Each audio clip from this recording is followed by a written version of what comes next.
welcome back to another edition of the European Soccer Show.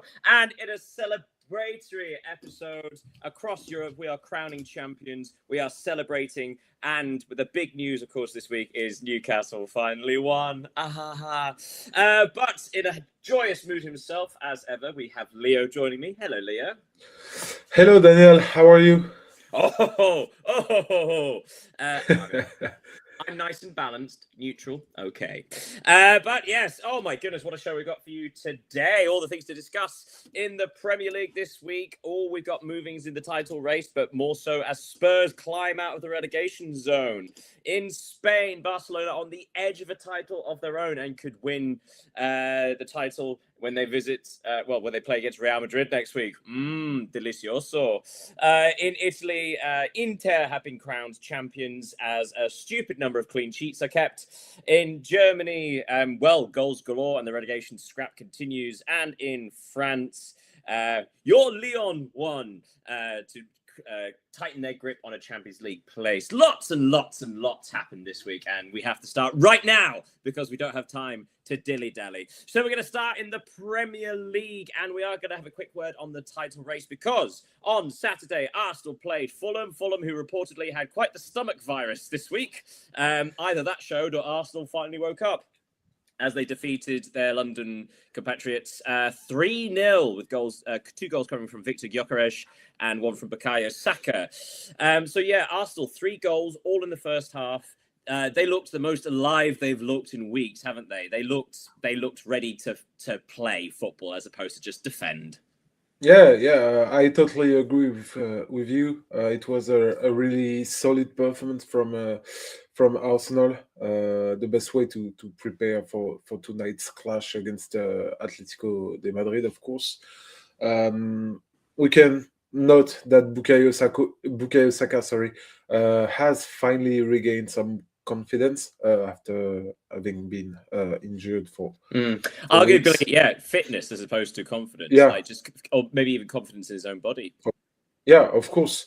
And we can also note that Victor Gyökeres is now 20 plus goals this season. This is something I think Arsenal have missed this past 2-3 years if they were aiming to win the title. Yeah, all those accusations about him being a flat track bully seem to have gone away. Do you know how many goals he scored against teams in the top half of the Premier League? No, I don't. Still a flat track bully, but for a better side, apparently. But goals against the weaker teams are also important. So, and also weaker in the Premier League is basically the same as top in Portugal. Arsenal won to extend their lead at the top of the Premier League to 6 points, although Manchester City had 2 games in hand. But on Bank Holiday Monday, which in the UK means that we all get the day off, we get to watch a bit more extra football. Manchester City went to Everton and could only draw 3-3. A kind of astonishing match, actually, because Manchester City were winning 1-0 with about 25 minutes to go, all in control. And then a couple of defensive errors, and Everton scored 3 goals in the space of 15 minutes. Manchester City, could have easily been accused of throwing it away and letting it slip and let the pressure get to them. Do you think this was a slip, or do you think this should credit Everton for actually fighting back? For my part, I always find it funny how a simple mistake or a simple fact in the game can change the whole game. Yesterday it was Marc Guéhi's missed pass. We thought Manchester City when they were 1-0 up were going to win this one, even if winning at Everton is never an easy task. And yet there was this mistake, and then 3 goals in 15-20 minutes. And everything was falling apart for Well, it's Manchester interesting City. because if we talk about like the mentality of Manchester City suffering at that moment, also we should point out that the second that Everton scored the third goal from that kickoff, Haaland scored Manchester City second. So also then the mentality to not only go straight back into it, but then also to fight until the very end, because it was Jeremy Doku who scored in the 7th minute stoppage time to snatch a late draw. So Manchester City still came away with the points, but it actually might be the death knell in their title challenge. Yeah, but we have seen that this season is pretty strange with all the results, and one because they grab one point, which could count at the end of the season. Because if there were 6 points behind Arsenal, it would have meant that Arsenal only needed to win 2 games, I think, to be crowned champions. Now it's different, and slightly, but we should also consider the fact that because it's a draw, Manchester City's goal difference hasn't benefited, and Arsenal are now 3 the better off. Tasty. Elsewhere at the bottom of the table, a pretty horrendous weekend for West Ham United, who have been in brilliant form in recent weeks. They went to Brentford and lost 3-0. Now, do you think West Ham fans shouldn't get too downhearted, despite everything going wrong this weekend, because all of their rivals won to pull clear of them? West Ham actually played pretty well. They hit the woodwork 3 times. They had a goal disallowed for offside by a very narrow margin. This game really could have gone a different way, couldn't it? Yeah, this is what I was going to underline, is that the score doesn't really do West Ham justice, because, as you said, they hit the woodwork 3 times. It was pretty chaotic. They missed their chances when, especially in the first half, and it was a strange game. It could have been 7 or 8 goals. It wouldn't have done any difference, but West Ham didn't seize their opportunity, and here is where the difference was. Yeah, you do sort of wonder, because of course an away match against Brentford, and you think about their match against Crystal Palace, who played an entirely rotation side. 1 point against those 2 teams, really damaging at this point, because their next 3 matches are, home to Arsenal, away to Newcastle. By that point, they might be out of it, because elsewhere, like I said, all of their rivals won on Friday. Leeds United defeated Burnley 3-1, which means Leeds United are now 7 points ahead of West Ham, with only 3 matches remaining to all but guarantee safety for next season. A brilliant turnaround for Leeds, and their astonishing form continues. That's 3 wins in the last 4. They've only lost 1 match in the last 15, I think it is, or 2 matches in the last 15. This second half of the season, they've shown that they're not only this is not relegation scrapping form. The second half of the season has been really solid.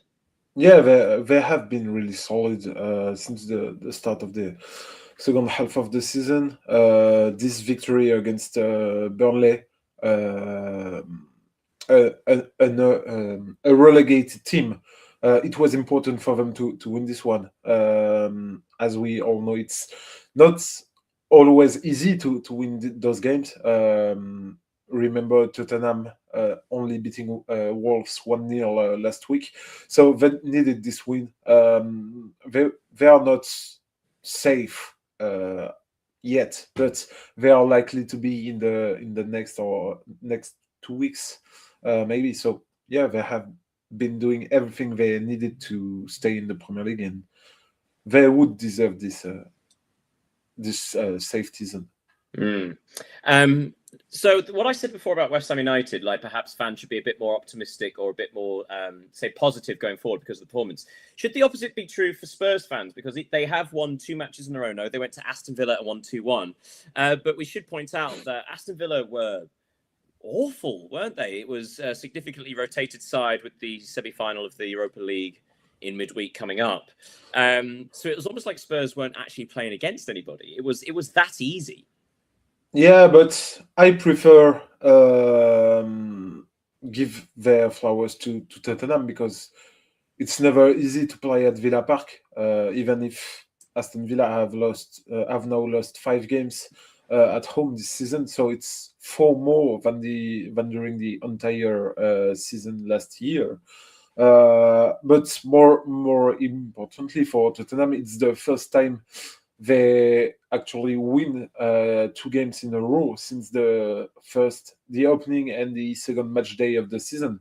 So there have been improvement for this Tottenham side since De Zerbi took control of them, especially in the mentality they have shown in games. They really seem to have acquired something, energy, vitality. They realized that their place in the Premier League was at risk, and they have put everything they can to finally try to maintain themselves in. I said about Villa being pretty awful. They only created 0.02 xG in the first half, and actually only scored with basically the last kick of the game. A heavily rotated side, as I mentioned, as were Crystal Palace, again with the semi-final of the Conference League in midweek. They went to Bournemouth and lost 3-0. Bournemouth, who are now undefeated since selling Antoine Semenyo, which is quite astonishing, and are making their own late charge for a Champions League place. They're now 6 points behind Villa in 6th place. So yeah, Palace rotated, were fairly abject. Villa rotated and were awful. And yet Nottingham Forest went to Chelsea with a rotated side and won 3-1. Do you think Vitor Pereira is getting the credit he deserves? Because out of nowhere, Nottingham Forest are undefeated since March. They're having a terrific end to the season. Yeah, they have, and they could end up with a European title at the in a few weeks. So yeah, they do lead Villa 1-0. Yeah, it's impressive. The only concern about Nottingham Forest is to know if Morgan Gibbs-White will be available to play. It has been confirmed. It has been confirmed he's avoided concussion, so that's not the reason why he would miss out. Because the image of his skull and everything was very, very terrible. So yeah, but just to finish with Forest, they are now 6 points clear of the relegation zone, with 3 games remaining. I think a win in the last 3 would allow them to breathe, because Tottenham and West Ham will have harsh games till the end of the season. So I think you make a good point. Positives for them. Like I say, Forest defeated Chelsea at Stamford Bridge 3-1. Similarly, Chelsea are going through an extraordinary period of poor form. That's their sixth loss in a row in the league. And they only scored again late on 3rd minute of injury time. That was their first goal in the league since the 4th of March, and have now slipped to 9th place. This is fairly disastrous, isn't it? Because this is a club that needs Champions League football to make the whole project from Blueco work, and they are falling fast. You're right by saying they are 9th in the table, and they could even end up 12th, because only 1 point separate them from Sunderland. With 3 games remaining, they are having a disastrous season. Even if they win the FA Cup final, it will be kind of chaotic, because Chelsea, with all their project and investments, they should be playing for Europe, Champions League football, and even competing with Manchester City and Arsenal for the title. Well, the odd thing was, if you think back to before Christmas, Chelsea were in the title conversation. They were 6 points behind at that point. Astonishing second half of the season for all the wrong reasons. Elsewhere, the matches we haven't mentioned, like I said before, Newcastle United defeated Brighton, a very informed Brighton, 3-1. William Masula's 4th goal in 5 matches, pretty good there. Wolves to Sunderland drew 1-1 after Dan Ballard was controversially sent off for quote-unquote hair pulling. And we've not even spoken about possibly one of the more fun games of the weekend, Manchester United and Liverpool, that rivalry. Low stakes in comparison. Man United winning 3-2 there. at Old Trafford. But that victory does mean that Manchester United are guaranteed a Champions League spot for next year. So the last thing to talk about is Michael Carrick. We've mentioned before that perhaps they had a couple of losses, say like 4 or 5 weeks ago, in which perhaps the flaws of Michael Carrick were coming through because, of course, it may well just have been momentum carrying them through as opposed to tactical choices. However, Michael Carrick's Man United have now defeated Arsenal, Manchester City, Liverpool, Chelsea, I think, although it doesn't really say much at the minute. He may not be the right man for the job, but it does feel like he's earned an opportunity, doesn't it?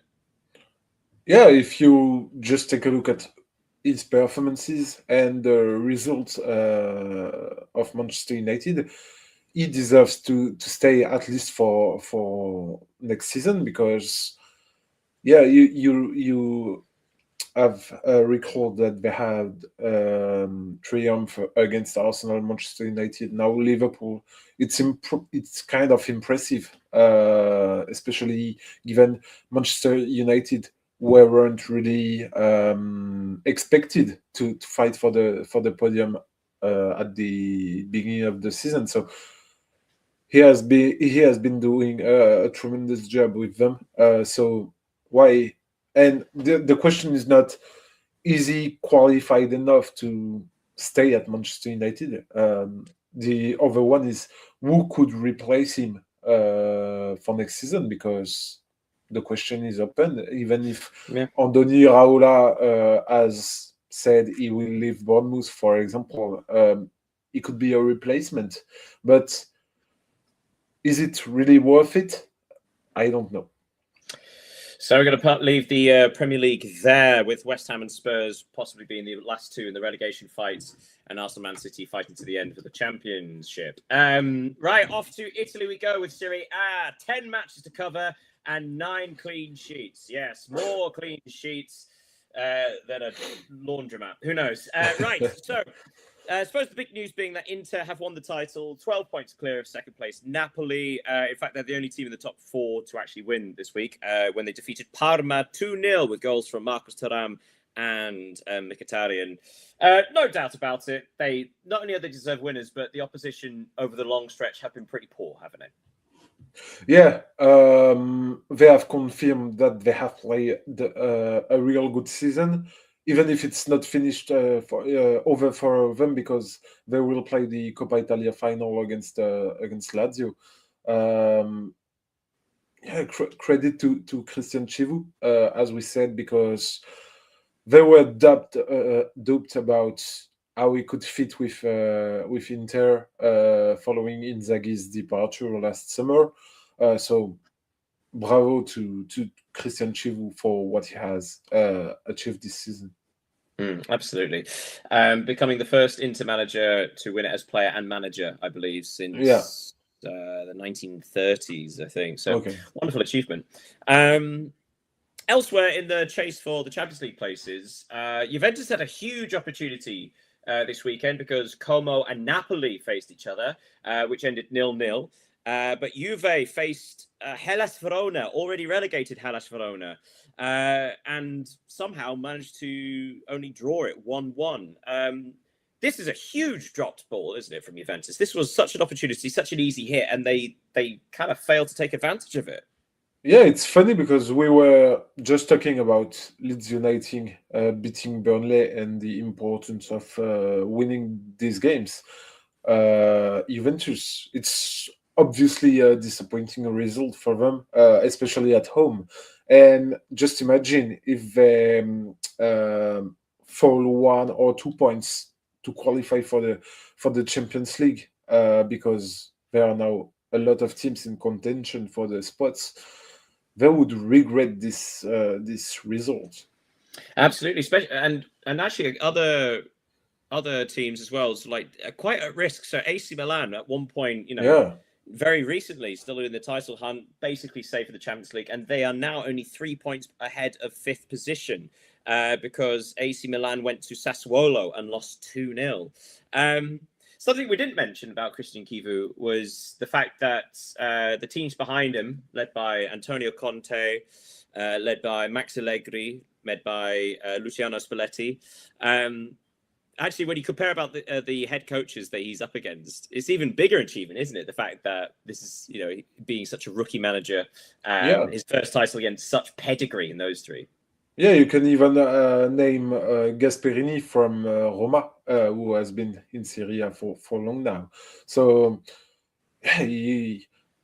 it's all the more impressive for Chivu to have achieved what he has with Inter this season. So you mentioned yourself, Gasperini at Roma. Roma defeated Fiorentina 4-0 yesterday, which means Roma are now 5th place, only 3 points behind 3rd place AC Milan. So with 3 games to go, AC Milan, Juventus, Roma, Como, who are only 3 points behind Juventus in 4th. Not only is it all to play for, but in AC Milan's case, there's a real risk of them mucking this up badly. And that was that was mucking with an M for mother, just so you know, like mucking it. The second half of the season is quite a disaster, unworthy of a club of this stature, because, as you recall, we were talking about them as potential competitors for Inter a few months ago, and now they are at risk of not competing in the Champions League next season. So, of course, it's difficult for them. I know that they have only 8 wins during this since the start of the second half of the season, which is for AC Milan not a good result. They have lost 6 games now in the league. They had only 1 loss to I don't know how many league games. So they have dropped in the table. They had difficult wins, even because they have only 1 win in the last 5, and it was away at Hellas Verona, who are a bottom team of the league. So yeah, they will desperately need to win the 3 remaining games if they want to qualify for the Champions League, especially since they didn't play Europe this season. Yeah, you do feel like 1 loss might be, for the last 3 games, 1 loss for any of them might be it in regards to chasing Europe. Looking at the bottom of the table, obviously we have 2 teams left in the relegation scrap. On Friday, Lecce went to already relegated Pisa and won 2-1. Lecce put 4 points between them and Cremonese before they hosted Lazio, and with Lazio finding a winner in the second minute of stoppage time. So Cremonese losing at home to Lazio 2-1. So now 4 points between Lecce and Cremonese with only 3 games left. Who could have seen this coming? Credit to you. Yeah. But we have to also give credit to Lecce, because there was a point where they looked down and out, and it's been a slog. It's been a slow burn. But they have incrementally, point by point, caught up to Cremonese, and they found the necessary wins in the last 6 weeks to overtake them. Now the onus is on Lecce to get another, say, couple of draws between now and the end of the season. I'm not saying win, because, I'm not a fool, but that could be enough to keep them up now at this stage. Yeah, I think it will be enough, actually, because Cremonese are having a terrible and difficult season. 4 points with 3 games to go. It could be too much for Cremonese, who have only, let me check, who have only won 1 games in their last, I don't know. They have only won 1 game since December now. So I don't know how they could win 1 or 2. They would need 2 wins, I think, over their last 3 to be assured. Ignore two, Yeah. 1. Just get 1 win. They have to win a game. Yeah, it would be difficult. Yeah, it would be difficult. Elsewhere in Serie A, Udinese defeated Torino 2-0. Atalanta, Genoa 0-0. Bologna and Cagliari 0-0. Hey, fantasy football must be fun in Serie A. But we should also have a quick word on Serie B. So B, with only one match to go, we have 2 of the 3 promoted sides. Venezia are promoted 1 point ahead of Frosinone. We don't know who's won Serie B yet, but those 2 teams will be in the top tier of Italian football next season. Looking like Monza, Palermo are favourites to go up via the playoff currently. Right, arrivederci to Italy for this week, and we shall move on to the Bundesliga. Oh, are there any clean sheets? One. I see 1 clean sheet in Germany. I suppose the most astonishing fixture this round, because we had a couple of big fixtures in the Champions League race. Hoffenheim and Stuttgart, and Bayer Leverkusen faced RB Leipzig. So all of the sides chasing. And Bayer Leverkusen were the big winners. They defeated RB Leipzig 4-1 to move into 4th place. They are now tied level points with Stuttgart and Hoffenheim after those 2 teams played out a 3-3 draws. So yeah, Leverkusen, the big winners of this weekend, coming through at the right time. A big performance.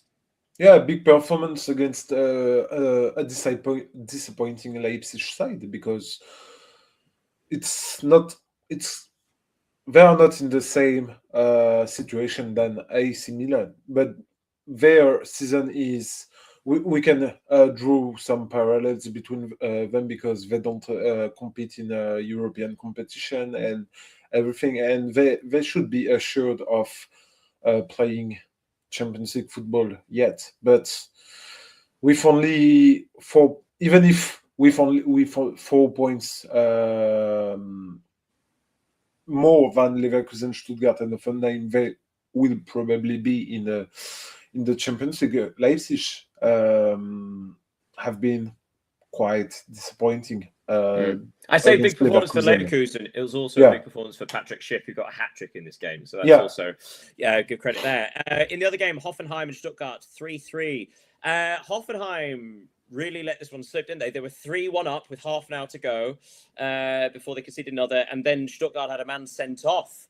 And yet somehow Hoffenheim didn't hold on. Stuttgart equalised in the 5th minute of stoppage time. Hoffenheim might come to rue that at the end of the season, dropping points against their Champions League rivals.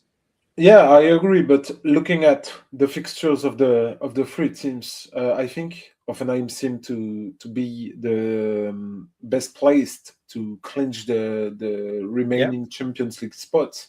But they will certainly need 2 wins, because, for example, on next week, Leverkusen and Stuttgart play each other. So one of them, of course, yes, one of them will obviously drop points, if not the 2 of them. So it will be interesting to see Hoffenheim's end of the season. Okay, we got a comment. Apparently, hey, our best guy. I'll assume that's what it says. Yeah. Yeah. So yeah, really fascinating stuff there. So also, strangest match potentially, first against last in the Bundesliga. Bayern and Heidenheim drew 3-3. Heidenheim are a funny team. They've been in good form recently, but it's too late. I mean, they are with 2 matches to go. They aren't quite relegated yet. They can still catch the relegation playoff spots, so they're just holding in there. But yeah, it's sort of strange time for them to come good, I guess. But what a performance against Bayern. They were leading 2-0 before Bayern brought it back to 2-2, and then 3-2 to Heidenheim before I think Bayern needed a Michael Elise goal in the 10th minute of stoppage time to save a point there for the leaders. But yeah, Heidenheim with a bit of getting ahead of steam before the end of the season. Do you think they could do it? They're only 3 points behind Wolfsburg. I think it could have. They could have done it if they were to win at Bayern. I think they will have some regrets now, because they could have been only trailing Wolfsburg and St. Pauli by 1 point. Now, 3, because they have a negative goal difference and 3 points less than Wolfsburg and St. Pauli, it will be difficult. Especially since Wolfsburg and St. Pauli will face each other on the final match day, so one of them will gain points. Well, actually, we're coming to a coming to the end game of the relegation spot, because after Heidenheim's 3-3 draw, Hamburg also went to Frankfurt and won 2-1, which means they're now safe. Union Berlin and Köln, as you said, they played each other and they drew 2-2. Köln actually led 2-0 in that game before Union Berlin drew it back. But now both of those sides are safe, even though Köln aren't they are technically catchable, but their goal difference is way, way better. Yeah. Elsewhere, St. Pauli had another opportunity to try and gain some ground above them, but they lost at home 2-1 against Mainz. So they actually fall into the relegation zone after Wolfsburg drew at Freiburg 1-1. So Wolfsburg are now out of the relegation zone in the relegation playoff spots. They have an opportunity now, don't they? They could just squeeze out of it. Yeah. And as we were saying, the final game of the season between Wolfsburg and St. Pauli will be, I think, the relegation spot, the playoff spot decider. The other one was Borussia Mönchengladbach, who have been sort of dragged back into this scrap as well. They actually defeated Borussia Dortmund, whose season ended a few weeks ago, if we're honest. But they won 1-0. Tavovic getting the only goal with about 10 minutes to go. So Borussia Mönchengladbach also safe. So really, it does come down to, with Köln, Werder Bremen, both are 6 points clear of Wolfsburg. So it does feel like it's between Wolfsburg, St. Pauli and Heidenheim to see who gets relegated and who is in the playoff spot. It feels like no one can actually be caught at this stage. Yeah, I agree. I think it's a three-way battle between Heidenheim, St. Pauli and Wolfsburg. Difficult to say who will save themselves, even if I think it will be between Wolfsburg and St. Pauli. It is difficult and it will be interesting. Only 2 matches to go. You mentioned as well, Werder Bremen, 6 points cleared, despite the fact they lost at home to Augsburg 3-1. They only need one more point to be guaranteed safe. Yeah. Right, so we should, before we head off from the Bundesliga, we should probably mention the Zweite Bundesliga, where Schalke have been promoted. Schalke are finally back in the Bundesliga after their time away.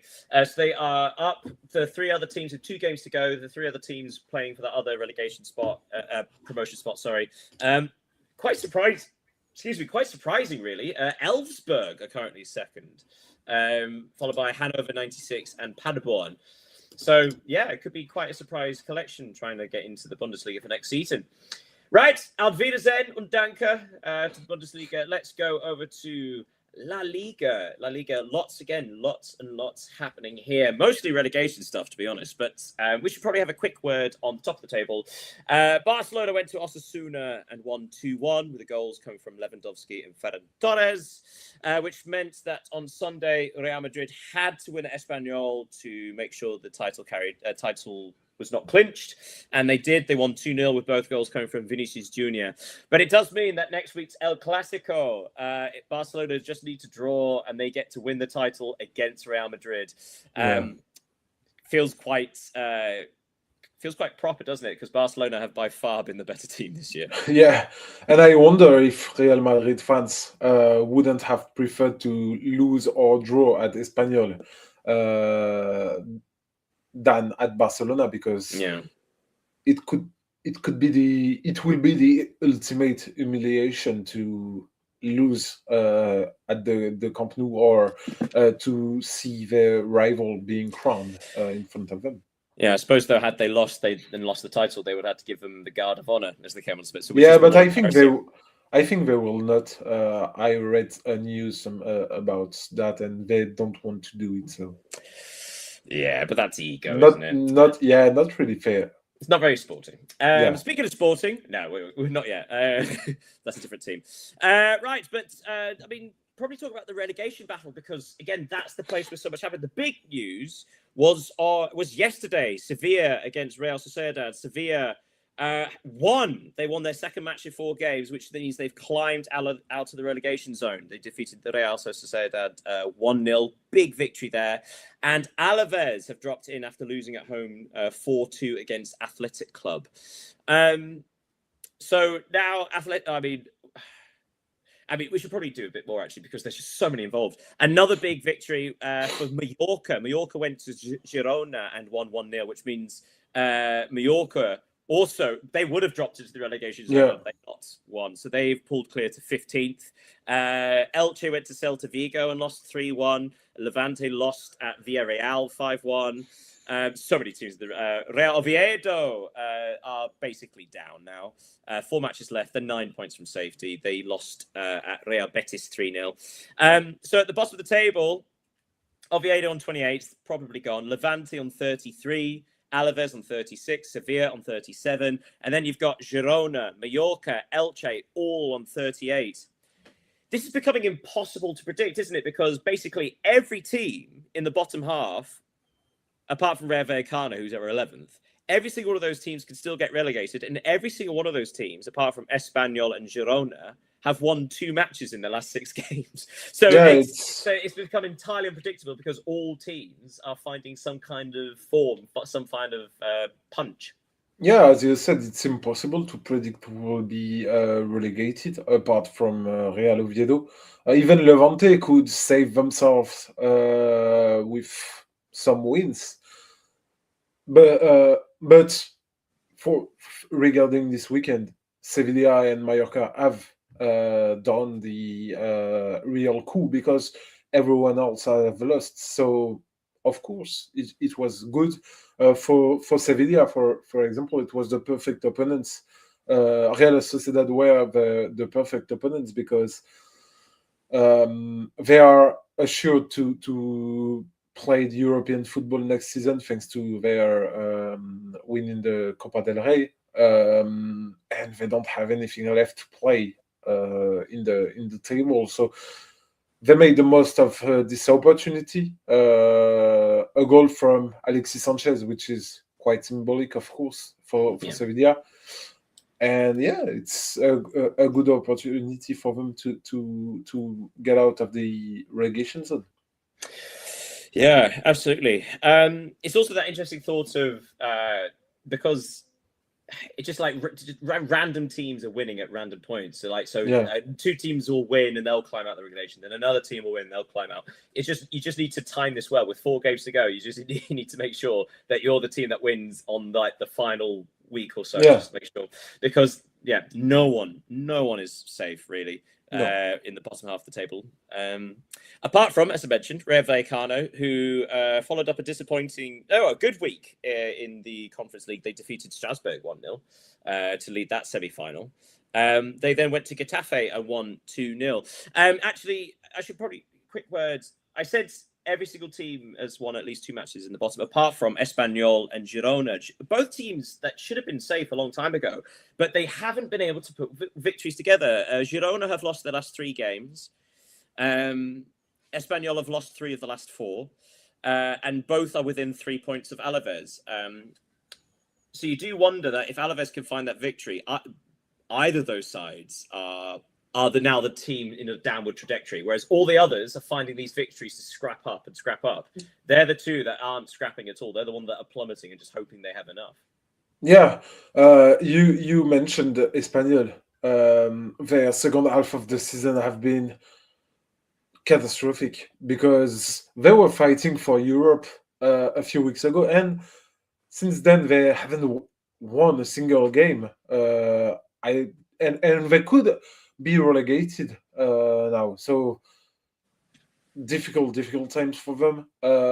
You've also talked about Rayo Vallecano, who could clinch a trophy at the end of the season, which would be a real feat for a club like that. The end of the season will be really, of course, dramatic. And do we love that? Of course we do. Delicious drama. Num, num, num, num, num. Yeah. Okay, so anything else we've missed in La Liga? I don't think so. Oh, yes, we did. Atletico, obviously another rotated side as they get prepared for their game against Arsenal tonight. They went to Valencia and won 2-0. Means that Valencia are still 3 points ahead of the relegation zone, but the same goal difference as Alaves in the relegation zone. So 1 victory and they're below. Amazing. Quick word on La Liga 2 or Dos. So we also have, not confirmed because there's still 4 matches left, but currently at the top are Racing Santander, followed by Almeria. We've got Deportivo, who of course have to finish the season without their goalkeeper after he was banned for, what was it, 12 matches? For 12 matches, for running up 12 or 14, I don't know. For attacking somebody. It was absolutely insane. Yeah. Las Palmas, it's and the video was, sorry, but it was so funny to see that. It is a bit funny just because it wasn't like one of those momentary, like something happened and you swing out. It was, no. He chased that guy down. Yeah, it was quite... Yeah. It's one of the longest bans in Spanish league history. And rightly so, it was stupid and violent. Yeah. But yes, so La Liga 2, Racing Santander, Almeria, they're the guys currently top of the table. But with 4 matches left, it really can be any of Santander, Almeria, Deportivo, Las Palmas, all fighting for those automatic promotion spots.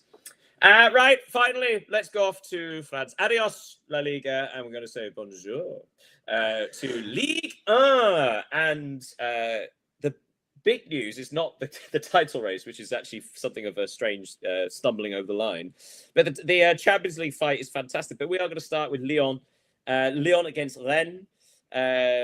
Separated by 1 point before this, both teams just outside the Champions League places.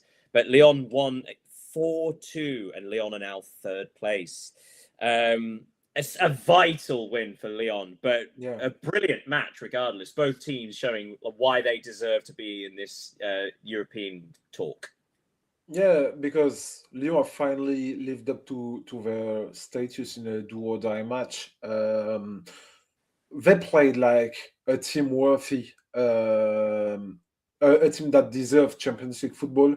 They really dominated Rennes, as Rennes players said at the end of the game. It was a brilliant win for Lyon.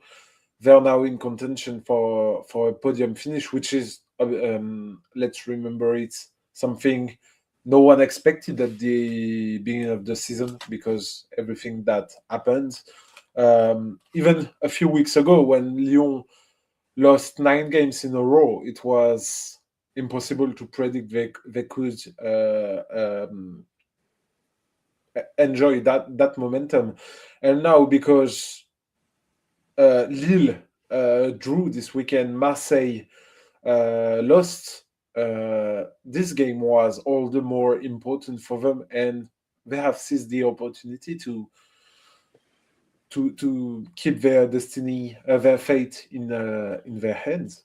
Yeah, I say, Lyon are now 3rd on 60 points, Rennes are 5th on 56, and between them are Lille on 58. Sorry, Lille at home to a very bad Le Havre side. Can only manage a 1-1 draw. Again, we said it before throughout the show, quite a missed opportunity for Lille. They really should have picked something up against, like I say, quite an average and badly performing Le Havre side. Yeah, especially since they will play Monaco in the next game, so away at Monaco. So they would have been inspired to win against Le Havre, but they lacked so many things to do so. So now the thing is that in France, the best is to finish 3rd, because when you finish 4th, you will have to play 2 playoff games, 3 playoffs qualifying games for the Champions League. So it will be difficult with a long season and everything. So yeah, just as well you don't have 20 teams in your league, it'll be even longer. Lyon 60, Lille 58, Rennes 56, Monaco on 54. They went to bottom of the table Metz and won 2-1. With goals coming from American Florian Balogun and Ansu Fati. So they won 2-1 and they are on 54 points. Like you say, they host Lille next week. So Monaco will be well aware that's a victory and they're right back in the conversation for Champions League football. Yeah. But it is where Monaco have to win. Yeah, they have. And something you haven't mentioned is that when they beat Metz, they also relegated Metz, because now Metz are the first officially relegated team in Ligue 1. But it wasn't an easy victory for Monaco. Metz fought back. they played a good Well, football. Metz actually led that game, didn't they? Metz led 1-0. Yeah, but I have a staggering fact for you. Go on. The Metz coach, Benoît Tavenot, he has managed two teams since the start of the season. So second tier Bastia and first tier Metz, and he hasn't won a single game this season. So So how did you get the Metz job? Can't answer that, but he's on a 25 league unwinning game. I don't know the word for the opposite of unbeaten, but beaten, I think it is. Yeah, beaten game. So that is funny. Now you may be wondering why people watching why Nantes haven't been relegated yet. That's because they won somehow, and not only did they win, they defeated Marseille 3-0, which is an absolutely astonishing result. Again, it's kind of for the wrong reasons for Marseille. That's why we've not mentioned them in the European conversation. So with 2 games to go, Marseille, who were the top goal scorers in Ligue 1 for so long, who were almost guaranteed Champions League football, and their season they're doing a Chelsea. They're falling and they're dropping, and they are now currently 7th. Yes, 7th. On 53 beneath Monaco. Marseille are about to. Well, their season's kind of been ruined. They are not going to get Champions League football, which was kind of the minimum requirement, wasn't it? Yeah, especially since their finance are at difficulties. Concerning the game against Nantes, if someone unfamiliar with Ligue 1 had decided to sit down and to enjoy the game, they would have struggled to guess which team was playing for relegation and which team was playing for European football, to be honest, because Metz not only won 3-0, they completely dominated the game, and it was kind of impressive to see Marseille that's bad. Well, it's quite embarrassing in a way as well. Yeah, embarrassing. So we should probably also say that so Nantes doing a good job to try and save themselves, because obviously there are 2 automatic relegation spots and a relegation playoff spot above them. They would have clawed the waves back to only 2 points behind Auxerre, except Auxerre defeated Angers 3-1, which means Auxerre only 3 points behind Nice. And who play each other next weekend? I don't know. I think it's Auxerre Nice. Oh, I can't remember which way around. But in case anyone's not aware, Nice, they drew 1-1 against Lens, which we'll come to in a second. So 3 points ahead of Auxerre, but Auxerre's goal difference is significantly better. So if Auxerre can defeat Nice, and they will switch. Which I don't know. I feel like I've got a thing against Nice, but I don't know why. They're just quite bad when they shouldn't be. They were bad, and funnily enough, they were quite good in the past weeks, drawing at Lens, drawing at Lille. They're in the French Cup final. Yeah, they're in the French Cup final, so they could be relegated and playing in Europe next season. Yeah, there's a lot of that going around, isn't there? Yeah, it's weird. Anyway, but we did say Nice drew at home against Lens. If again, any hope of the final title push, I think, went with this, because Paris Saint-Germain could only manage to draw at home against Lorient. They took the lead twice, but were pegged back twice, finished 2-2. So had Lens won this, perhaps it would have gone to, they would have gone within 4 points, and then had Lens been able to defeat PSG in their game in hand, that kind of thing. But it's not to be, so it stays as it is. Other results: Strasbourg lost at home 2-1 against Toulouse. Strasbourg, we mentioned a couple of weeks ago that Gary O'Neill's been doing an excellent job since taking over, because Strasbourg got to the semi-final of the Coupe de France, semi-final of the Conference League, doing pretty well, except they lost to Nice in the Coupe de France. And in midweek last week, they did lose to Rayo Vallecano. So their season does kind of hinge on them turning that around, although they did last time against Mainz, winning 4-0. It does feel like this is Strasbourg's season in this next match, midweek against Rayo Vallecano, doesn't it? Yeah, especially since they have done the choice to let Ligue 1 go because they wanted to focus on the Conference League. So they will give it all on the Rayo Vallecano's game on Thursday. Exciting. The only other match we didn't mention was Paris FC against Brest. Paris winning 4-0 there as Brest fell flat.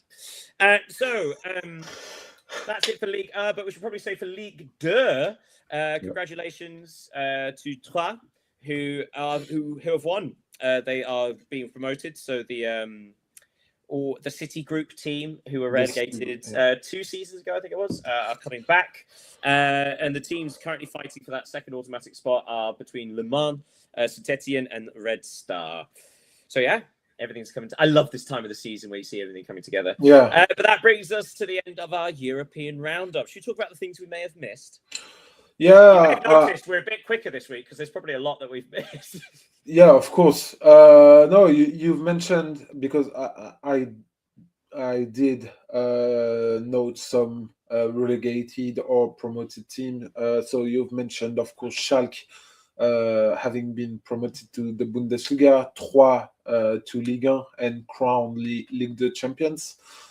In Switzerland, the FC Thun have won the title at the expense of every big names in Switzerland, which is. I was going to say, if people aren't aware, I didn't realize it was pronounced Thun. FC Thun, THUN. Not even in the top 10 biggest places in Switzerland. I actually have read it down somewhere. There's a not capacity. What's the they were population? Promoted. A population of less than 45,000 people, and they've won the Swiss title. This is they've been around for 128 years, this team, and this is their first ever trophy. What an achievement. Yeah, they are a promoted team, and they have won the Swiss League, which is impressive. We can also, I think they also nearly bankrupt again about 5-6 years ago. It's a similar story to Bodo Glimt in Norway. Yeah, I read something like that. So impressive results. We can also mention that in Portugal, Porto have won the league, actually. Yeah, and also commiserations to Jose Mourinho and Benfica, because they are undefeated. It's going to be an unusual thing where they might finish the season undefeated but not actually win anything. They are the Arsenal of Portugal. Well, that's not bad. When the Invincibles happened, they won the league. Yeah. I think they. So they won. What else you got? In Scotland, of course, are. You and I make notes on the same things. I think people should know. Yeah. So yes, in Scotland, Celtic went to Hibs and won 2-1, and Hearts played Rangers first against third, and Hearts came through winning 2-1, which means with only 3 games left, Hearts are on 76, Celtic are on 73, and Rangers are on 69. Wahey. But it does feel like Rangers are now out of it. But next week, it's the big one. It's the Glasgow Derby, Celtic against Rangers. Now Rangers will be doing everything in their power to not let Celtic win the title. But this is going right to the death. Scottish football needs this, doesn't it? Yeah, it's important for Scottish football to not end the domination of Rangers and Celtic. Yeah, but it's important for the league to have another team winning it, and because it shows the other team they can do it. Sorry to jump in, but like for context for people that don't follow the Scottish football, if you think Bayern winning the Bundesliga is straightforward, 13 out of the last 14 titles, I think Paris Saint-Germain is a formality, winning 12 of the last 15. In Scotland, a team other than Celtic and Rangers, the last team to win the league title was Aberdeen in 1985, I think it was 86, something like that. But yeah, we're talking about the 80s, so we are 40 years since another team apart from them won the league title. So it's big. This is big and important and significant. And what an achievement, regardless, because obviously Hearts were recently taken over by Tony Bloom, who owns Brighton. And it shows that the algorithm, the way that he runs a football club, it's clearly working because it works somewhere else. And actually, it's paying dividends immediately. Yeah. Credit to him for that, because it's by no means fit. It's impressive. Other things we might have missed in the women's game, the Champions League final has been decided. So Lyonnais, defeated Arsenal 3-1, which means they go through to the final. Barcelona defeated Bayern 4-2, which means they go through to the final. So it is Olympique Lyonnais versus Barcelona again. Once again, yeah. This is the third time in 5 years that they face each other in the final. The sixth in 8 years, I think. Fourth in 8 years. Also, I made a note. The last time that neither of these teams got to the final was 11 years ago. So it's these two are really the dominant forces in women's football. Yeah. Elsewhere, anything else I've missed? Oh, yes. I said all the other second divisions across Europe, apart from England. We said that Coventry got promoted. But we also know the other team that's promoted automatically, which will be Ipswich Town. Ipswich returning back to the Premier League. They defeated QPR 3-0. Wrexham missed the opportunity to get that last promotion playoff spot. They could only draw 2-2 against Middlesbrough. And Hull City snatched that last spot again after defeating Norwich City 2-1. Some other lifting news. Sheffield Wednesday defeated West Bromwich Albion 2-1, which means they finished the season on 0 points. Yeah, I saw the video of people cheering for that. No, that's slightly different. So also great news, and this is the really big news, the wonderful news, was that Sheffield Wednesday, their takeover has been confirmed. Sheffield Wednesday, their takeover has been confirmed, which means they will start next season with no points deduction, which is terrific news. But also, the video you're describing is the one that how they told the fans, which was on the big screen at Hillsborough. They showed a points deduction, -15. For next season, and then it just started slowly coming down, and every single point that dropped, all the fans were like, "Way!" and then, like dropping, and the last one to 0, and the whole crowd went crazy. Yeah, it's absolutely fantastic. I think that's a lot. It's a lot to cover. There's a lot happening. If anyone's keeping watch on Scoopy Watch, they lost 5-0, so not long to go for them to try and snatch their last opportunity to get a single victory this season, remaining the only team in any top flight of Europe not to win a game. Right, that's it for all the things we've missed. Do you have a trivial trivia? I don't.